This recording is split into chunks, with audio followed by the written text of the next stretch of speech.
Hello and welcome to this very short lecture on the third factor that you will examine when trying to explain the rise of the Nazis. So thus far you have examined the long-term impact of class antagonism. The second example focused on a very important issue, the economic crises of the late 1920s and early 1930s and the role this played in Hitler and the Nazis coming to power. And then the third factor that we're going to focus on is what we call ideology and policies.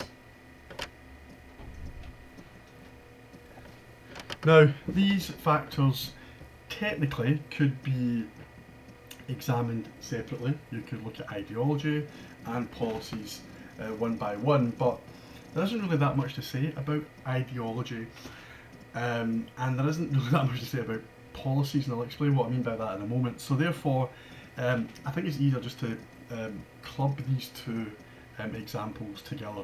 There will be a fourth class on why the Nazis came to power that will still cover this area. It will look at who voted the Nazis, and when we start to look at who voted the Nazis, we can try and answer the question, why did people vote Nazi?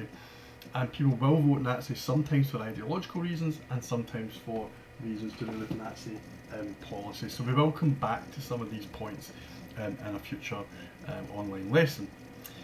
Today therefore I'm going to focus more so on ideology than policy, but there are some policies that, as you will know, will directly come from ideology.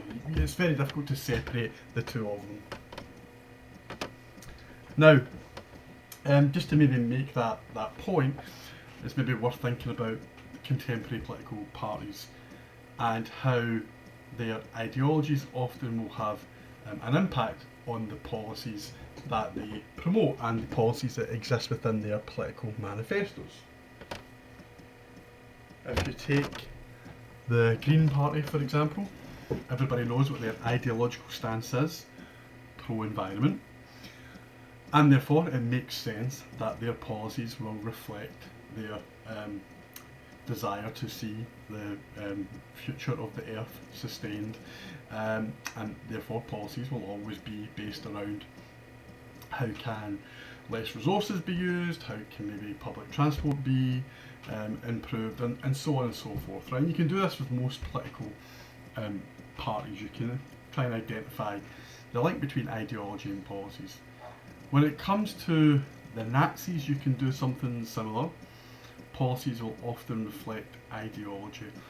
The difference between the Nazis and contemporary political parties is they were not that keen on emphasising policies because they did not want to be labelled as a potential political party, if they were to come to power, who did not live up to their policy promises. Okay, here is the swastika. The probably most famous and rather menacing piece of imagery that we associate with Nazism. And we'll talk more about the swastika when we study propaganda in a future online class. But at the moment I just want to talk a little bit about what it meant ideologically. And many of you will already be aware of this, right? Ideologically, the swastika is something which symbolises racial superiority, the Aryan race, the German race being superior to other races. And that was very much what Hitler himself wanted to achieve with this symbol. So I'm going to talk a little bit about that ideological element of Nazism today. However, remember the kind of overarching question that we're interested in, and that is, why did the Nazis come to power? How do we explain the rise of Hitler and the Nazis? We will have to focus on this question. Did the kind of racial ideological perspective that there were superior races and inferior races. Was that really something which convinced people to vote Nazi? Was that something that convinced President Hindenburg to appoint Hitler? The answer to that question, in my view, and in many historians' views, is no, but we'll have to touch on that as well later on today. Okay, let's run through the basics. And one of the things we're going to do today is look at the Nazis' 25-point programme, which I guess gives us a fairly decent account of where the Nazis stood ideologically. First and foremost, and again, no great surprise to many of you, the Nazis were an anti-democratic party, and by that I mean they were opposed to democracy, right? So they existed as a political party that would win seats in the Reichstag, but their ultimate intention was to rid Germany of democracy and the Reichstag. The party itself was also anti-democratic. Hitler was the focal point of the party. Hitler had the final say within the party. Hitler was, he would take on this role or this name of the Führer. Hitler was the one individual within the party, both prior to power and then definitely after the Nazis come to power, who all other members of the party looked to please, and a lot of the ideas that are created or formed during the period up until Hitler comes to power are by his underlings, by lower down party members who try and please Hitler. And Hitler has this kind of final say in terms of what is allowed and what isn't allowed within the party. He was not always that too fussed or concerned about kind of the fine detail of policy. He was more interested in achieving power first and foremost, and then he would worry about policies later. But there are some ideological principles that Hitler has in 1920 that he still has with him in 1945 when he commits suicide. And therefore, when we look at these Nazi Party 25 points of 1920, we shouldn't completely disregard them. Some of them we can disregard, but not all of them, because some of the points contained within the party programme in 1920 are very much present during the Nazi regime. And many of these ideas will cause great suffering for Germans and for people around the world as a consequence.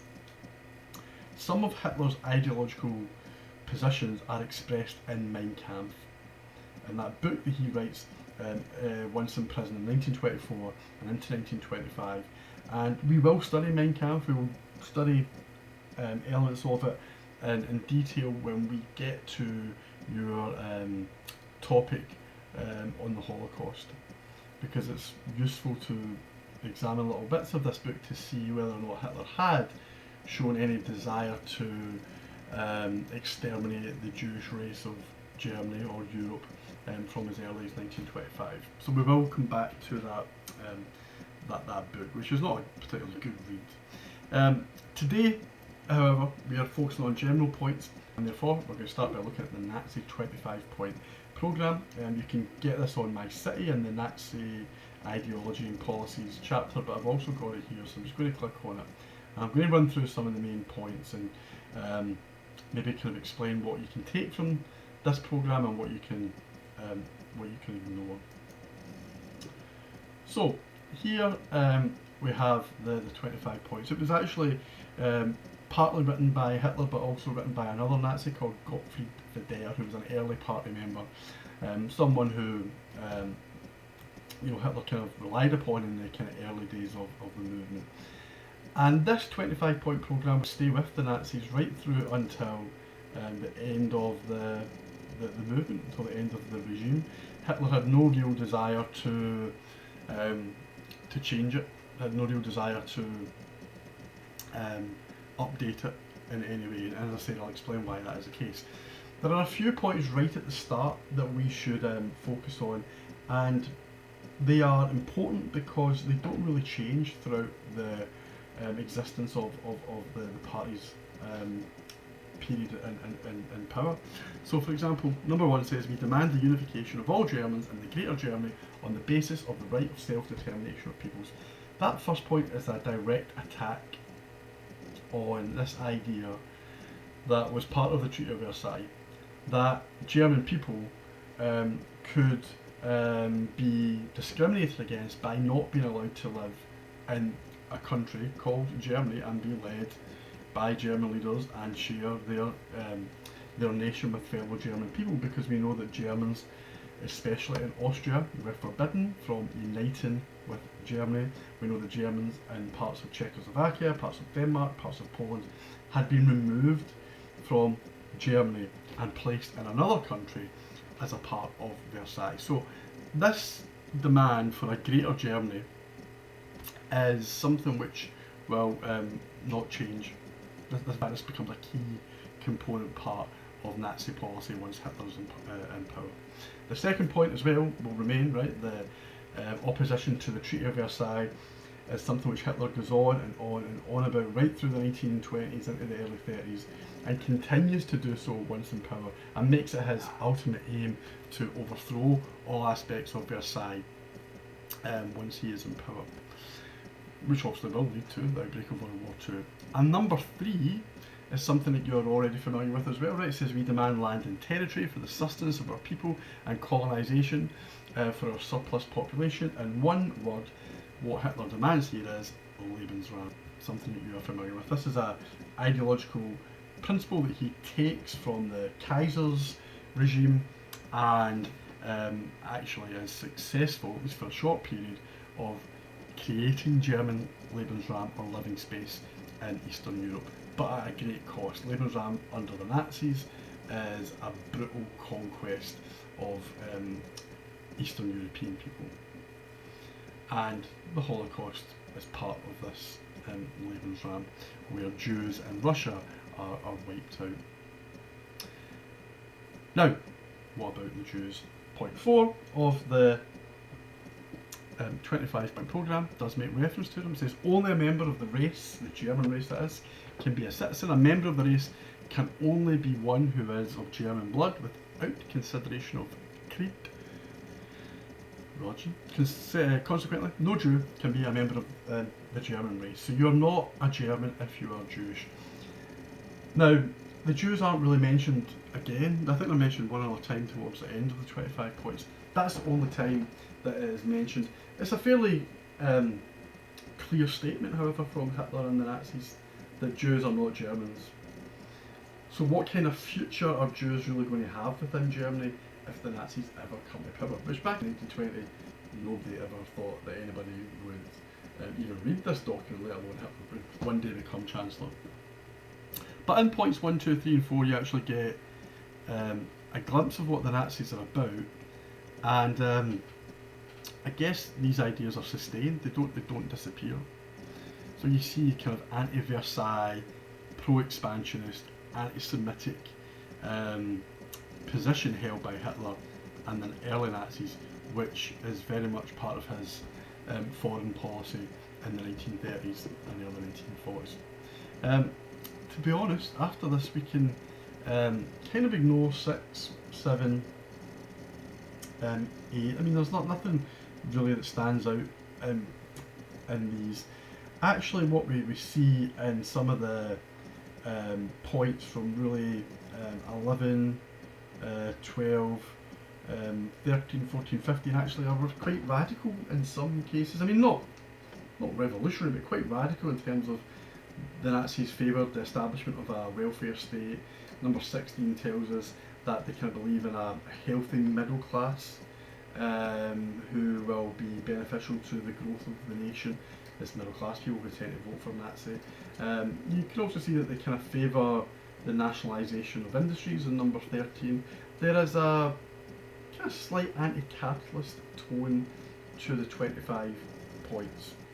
Now, as Hitler starts to become more popular, as he starts to recognise that he needs financial assistance by big business, he will ignore all of these kind of anti-capitalist claims that are made by lower level Nazis or by members of the SA. He rejects them in order to, not because he is particularly pro-capitalist himself or big business, but he knows he needs money, he knows he needs assistance, he knows he needs political influence, and big business can provide them with that. The one thing that Hitler really becomes is anti-Marxist. I mean, he's always kind of anti-Marxist, but he becomes anti-Marxist, anti-trade union, anti-socialist, and that's what makes him attractive to big business. So any chat that you kind of see in here of nationalisation and expansion of the welfare state is eventually diminished because there is a greater need to get support from big business. And that's really the kind of main points of the 25 points. I mean, as I say, there's maybe one other little reference to the Jewish religion towards the end here, but other than that, there's not that much in it of substance. A little bit on education that the Nazis will kind of keep later on. This is in point 20. But on the whole, it's fairly limited. There is one point that comes up, I guess, that I think we should probably talk about very briefly, and that is the point of this idea that there is a kind of German nation, you know, and only people who are true Germans, of true German blood, can be part of that nation. And we call this the Volksgemeinschaft, right, or the People's Community. Now, there's a little section on My City in the ideology My City chapter, which talks about Volkisch, right? Volkisch. And what Volkisch really means, and you can read about this, is that there was a sense that the German people were ethnically different, ethnically superior. And it didn't matter if you were working class, it didn't matter if you were Catholic or Protestant or what part of the country you came from, north, south, east, west, that you had this German blood in it. You had this kind of German Volkisch background first and foremost, and that's what made you part of this Volksgemeinschaft, the people's community. People who could not become part of the Volksgemeinschaft were obviously Jews and some other racial groups that Hitler and the Nazis deemed to be inferior. The other groups that the Nazis were opposed to, socialists and communists and Marxists, if they were still German, there may be some room for them to become part of the Volksgemeinschaft, but their political views were so, in the eyes of Hitler, so anti-German, so anti-nationalist, that they just could not really be trusted to become part of this people's community. So, how would you sum up the Nazi Party? Well, they're very much a Hitler-led organisation, a Hitler-led movement. They are pro-nationalist, pro-expansionist. As I mentioned, they're very much anti things like Versailles, anti-socialist, anti-democratic, anti-Weimar Republic, all of these things. And we know that they're anti-Semitic. But their anti-Semitism is often played down prior to 1933. Hitler becomes Chancellor, right, as you know, on January 30th, 1933. So anti-Semitism is often kind of less of the focus of the party, less of the focus of Hitler at the time of elections, because you risk alienating conservative Christian Germans by attacking the Jews, and therefore real anti-Semitism, anti-Semitism that is much more crude, much more available eventually to the Holocaust, is not publicised by the Nazis until 1933 and onwards. And every year it becomes more and more oppressive, and the Jews are discriminated more and more as each year passes, up until we get to the point when obviously we have deportations and the Holocaust. So in terms of explaining why the Nazis come to power, I would say that anti-Semitism does not play a part. When people go to the polls to vote Nazi, they are not voting Nazi because of anti-Semitism. There's just maybe a little bit of information that's worth giving. The Nazi Party did take polls of why people joined the movement, and when they did ask people why they joined the movement, the number one reason, 65% of those who were surveyed, these are Nazi Party members, stated that they joined the party because they were anti-communist, anti-socialist, anti-Marxist. Only 14% said they joined the party because of anti-Semitism. A very small proportion. It doesn't mean that these people who joined the party couldn't be convinced about the benefits of being anti-Semitic, but it just wasn't high up their list of priorities. And we know already that large segments of the population, not members of the party, but the general population, who vote Hitler based on what we studied in the last lesson, voted for the Nazi Party probably due to economic uncertainty, the fear of what might happen to them in their jobs during the period of the Great Depression. So it's always important to bear that in mind. Now, as I said earlier on, Hitler was not that keen on updating the Nazi Party 25 points. Why was that the case? Because he didn't want to be stuck with something that he couldn't follow through. He didn't want anything new because post 1925, after Hitler gets out of prison, there are new members of the Nazi Party, people like Gregor Strasser, Otto Strasser, Joseph Goebbels, and they actually want a more radical programme. Hitler doesn't want a more radical programme. He wants to remain in charge. He wants to be in control of the direction that the party is going in, and he wants to be pragmatic. Hitler is a pragmatist. Whatever might make it easier for Hitler to gain power, then that will be the route that he takes. Then once in power, he can start to focus on his ideological principles, and ironically, they are those first 4 principles that we just looked at in the 25-point programme. The very first 4 are things that Hitler will stick to with a real conviction. That's why I say we can't completely reject the 25 points, even though the majority of them are not particularly well known. So that's really it. That's all I want to say about Nazi ideology. Does it play a part in Hitler and the Nazis coming to power? Well, you can't really answer that question until we complete the second section of this topic, when we look at who voted for the Nazis. So we'll try and work out why people voted for the Nazis, and then maybe you can make links between ideology and fairly general Nazi policies, which we'll do in the next lesson. But for now, that is all. Thank you.